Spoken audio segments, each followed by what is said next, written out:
অনেকে সর্বস্ব লুট করে দিয়েছে আইএসএফরা।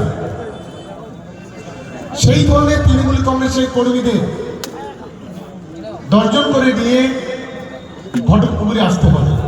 আমি অভিভূত, যে দলটা 24 ঘন্টা নয়, যে দলটার 20 ঘন্টার নেতৃত্বে একটা মাঠ কানায় কানায় ভরিয়ে দিতে পারে, সেই দলটাকে হারাবার ক্ষমতা কারণ নেই। এটা আমি দায়িত্ব নিয়ে দিতে পারি। আমাদের নেতা অভিষেক বন্দ্যোপাধ্যায়, আমাদের নেত্রী মমতা বন্দ্যোপাধ্যায়, আমরা এই দুজনকেই চিনি। কোন পাগল কোন ছাগল কোথায় কি বলছে না বলছে ওসব আমরা গুরুত্ব দিই না। কি ঠিক বলছে তো নাকি? আমাদের লক্ষ্যটা হলো আইএসএফকে হারানো,